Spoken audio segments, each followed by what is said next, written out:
থেকে মায়ের প্রাণ পাখিটা বের হয়ে যায়, তখন মনে হয় যে মা, এই মাকে অনেক অবহেলা করেছি, কিন্তু এই মাকে তো আর দেখতে পাবো না। তাই আর একটু সময় মাকে দেখি, একটু পর তো চিরদিনের মতো বিদায় দিয়ে দিতে হবে।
গানের অপর নাম জ্ঞান।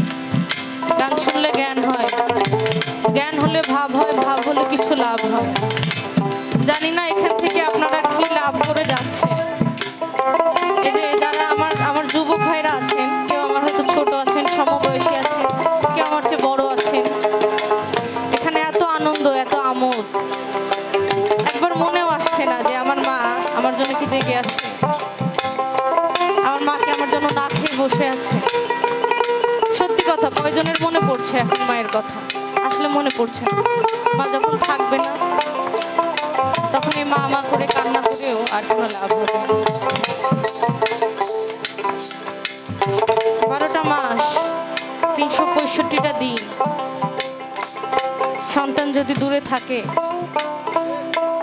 নারী ছেড়া ধন, মা কখনো শান্তিতে থাকতে পারে। আর এই মায়ের অশান্তি কেউ দেখতেও পারে না, সবকিছু তো দেখানো যায় না। মায়া, মমতা, প্রেম, ভালোবাসা দেখানো যায় না। অনুভূতির বিষয়, আপনি যদি অনুভব করতে পারেন আপনার মধ্যে একটা মন আছে, মালিক একটা মন দিয়েছে, একটু মায়ের কথা ভাবে। মা থাকতে মাকে একটু সম্মান শ্রদ্ধা করেন, ভালোবাসেন, চলে গেলে এ ধন আর পাওয়া যায়। আমি মানিকগঞ্জের মানুষ নই বাবা, আমি বিচ্ছেদের শিল্পী নই, আমি বিচ্ছেদ গাইতে জানি না। আমি আমার মন থেকে যা আসে তাই গাইছি। তাতে আমি জানি না আপনাদের মন কতটুকু আমি ভরাতে পারবো। আমার মন থেকে শুধু আমি আমার মায়ের জন্য গাইছি। গান গেয়ে যাই তো, সারা রাত্রব্যাপী গান করি, কত কত জেলায় যায়, যেমন আপনাদের টাঙ্গাইলে এসেছি।